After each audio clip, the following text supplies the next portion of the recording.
Yes guys, welcome back to another Fantasy Football Fix YouTube video. My name is FPL Nacho, and in this video we're going to be looking at the top transfers going into game week 12. Now, remember, it is a tight turnaround this game week due to the midweek deadline. So that is going to be Tuesday, 6 p.m. UK time. So wherever you are in the world, make sure you do have it noted when that deadline is for you. But in the UK, it is 6 p.m. So we have a very short turnaround and plenty to discuss. So make sure if you are new around here, you hit that subscribe button to stay up to date with all of our new content this week. And of course, if you enjoyed the video, make sure you do drop a like. Now, it's worth noting, because of the midweek deadlines, price changes are crazy. So it's a better time, as always, to download our free app over on the App Store so you can keep up to date with all of the potential price changes. Of course, that is free to download. Make sure you do check that out. So guys, without further ado,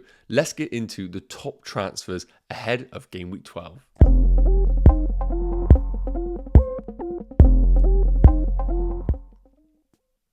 Okay guys, so first player we're going to be looking at is one of the best performers in game week 12 in Mason Mount. Now you can see on screen here his overall stats so far for this season. And of course we need to remember that these stats have come over two different managers.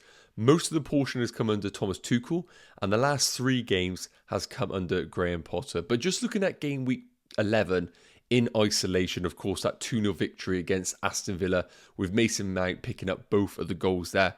He had a 15-point haul, which was one of the biggest of the game week.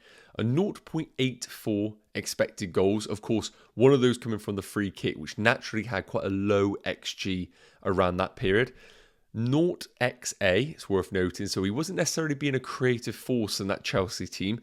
And 9.34 expected FPL points. Now, we know with the expected FPL points that you usually do overperform that metric, but again, it's worth noting if you are considering Mason Mount that he did overperform, majority of that coming from that free kick that he did have. Now, as I mentioned, that with Mason Mount, he has played under 2 managers. So, of course, a lot of the data that we are looking at between game weeks 1 and game weeks 8 are very difficult for us to come to any sort of conclusions with, because of the different positions and tactical tweaks that Potter has implemented. So just to note some of the underlying stats that Mason Mount has produced while Graham Potter has been in charge.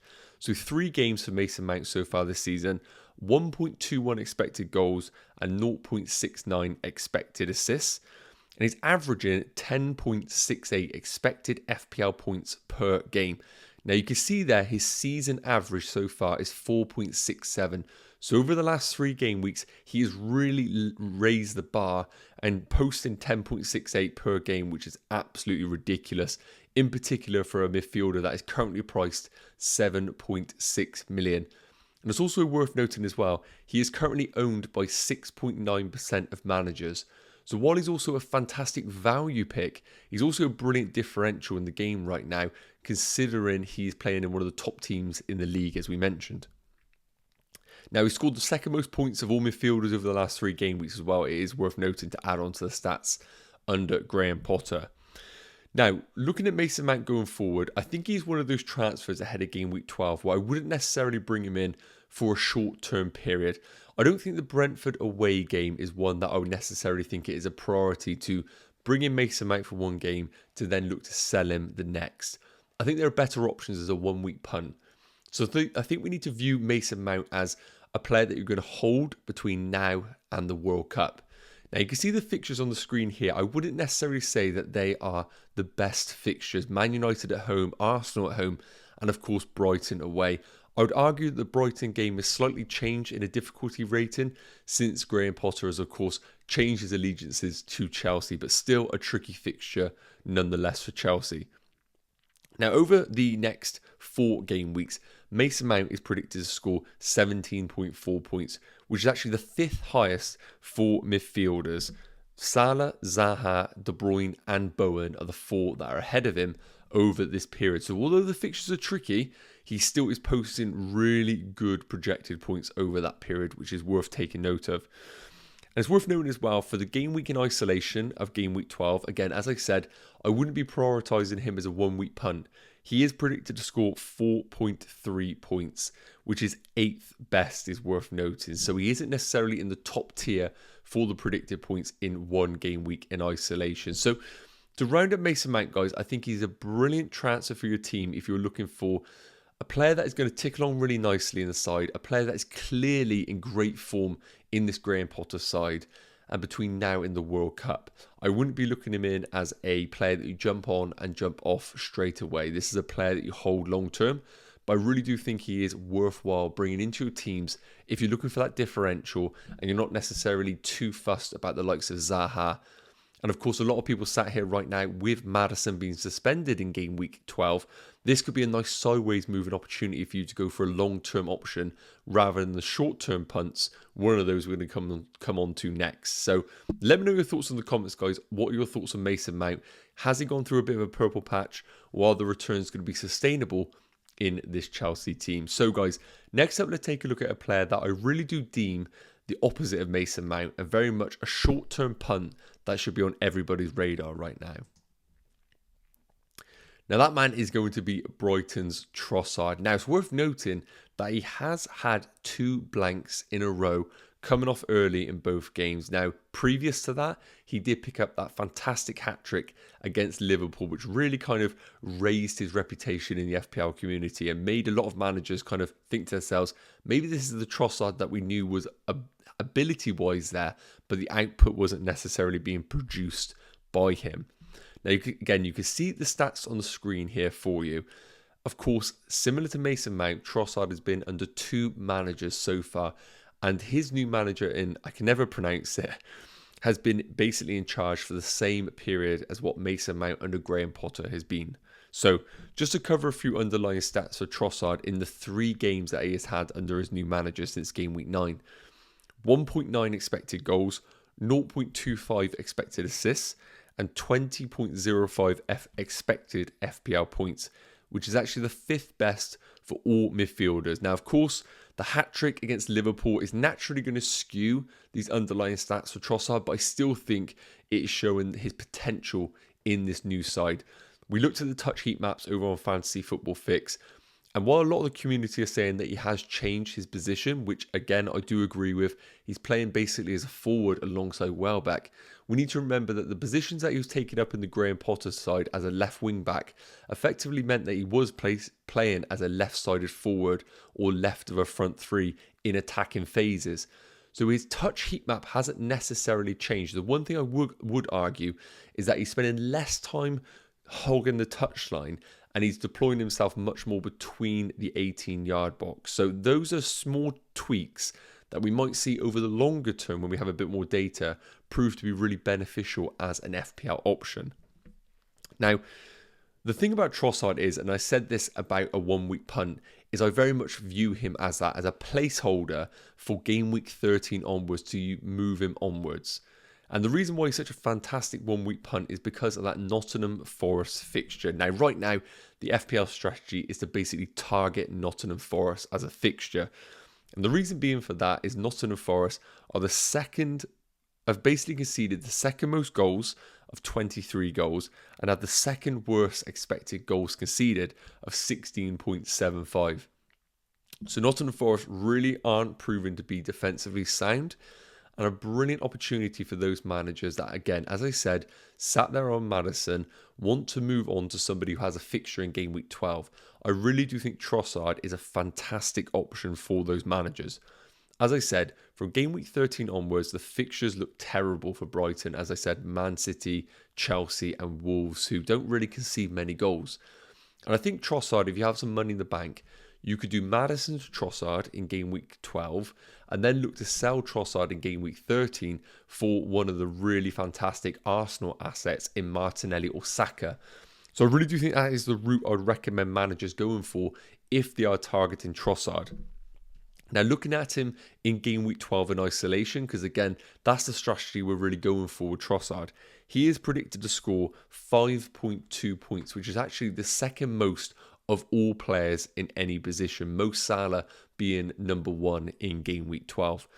So kind of round off Trossard, guys, what I'm feeling is if you have Maddison right now and the likes of Mason Mount aren't really appealing to you, you don't want to go for a long-term pick, I think Trossard is more than a viable option for you to go to for game week 12 in isolation, to then move off in game week 13 to an Arsenal asset, or maybe even a Phil Foden at Man City. Now, of course, I never do really advocate managers booking in transfers later down the line because, of course, injuries can arise. But in this case, I do like the thought process behind it. And sometimes you have to take that risk and just hope that the FPL gods are on your side and no injuries crop up in game week 13. So I really do like the Trossard move, just mainly because of that Nottingham Forest fixture defensively being fantastic for these attacking Brighton assets. So guys, let me know in the comments what your thoughts are on Trossard. At 6.9 million, looks like a great value pick. Last up, we're going to be discussing maybe not a glamorous pick, but somebody who I do think is worth being on our radars just to enable more money to be available in our squads. And that man is going to be Crystal Palace's Anderson. Now again, when we compare Anderson to the likes of Trossard and Mason Mount, it really isn't a glamorous FPL pick. But we need to remember there are still fires in a lot of FPL teams that need to be put out. And one of those is going to be, of course, Chelsea's Reece James, who's been confirmed to be out up until beyond the World Cup potentially, which means we have a 6 million cash cow sat in our team which needs to be gotten rid of. Now, we need to remember that Trent Alexander-Arnold coming off the bench in game week 11 is kind of threw a curveball out there for a lot of managers. And I would advise managers, if they can stretch their team up to Trent Alexander-Arnold, that of course would be my recommendation for managers to go for. The predicted points are a lot higher than Anderson's. And of course, playing in a teams whose underlying defensive numbers are naturally going to be a lot better over the next 4 fixtures than what we would anticipate Crystal Palace's to be. So again, if you can get to Trent Alexander-Arnold, that is naturally a move that I would recommend managers going for.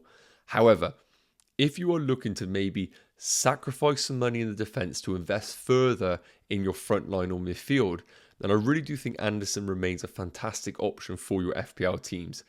Now, we need to remember that, of course, it is a blank game week in game week 12. And Wolves at home for Crystal Palace is probably one of the best defensive fixtures that you could have this game week. Wolves are 3rd worst for expected goals this season, only scoring 4 goals in actual output and only 1 goal scored away from home. So for Palace playing at home against Wolves, this looks like a brilliant opportunity for those that are sat there with maybe single or double Crystal Palace assets to really double down on the potential of a clean sheet in this game. And Anderson at 4.5 million, there's been a lot of discussion between Anderson versus Guy. The underlying stats suggest from an attacking perspective, Anderson offers slightly more, but again, this is only coming from set piece opportunities. And I personally really do believe that when it comes to set pieces, Anderson or Guy, it's really a flip of a coin really, because as we know, it is all a goal must scramble half of the time in set piece opportunities for teams like Crystal Palace.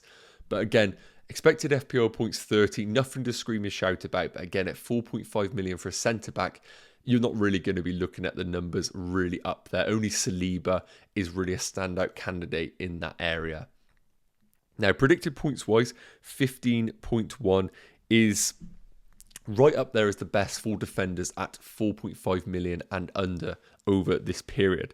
So it's worth noting that long term between now and the World Cup, he looks like a great option for your teams. And as I touched on, with Wolves being one of the lowest scoring teams, it's also worth mentioning that Everton, Southampton and even West Ham are in the bottom 6 for goals scored. So you are targeting teams right now that aren't necessarily goal hungry teams who are scoring week in, week out. And I do like Crystal Palace in your teams to cover the ownership that a lot of managers are getting investment in.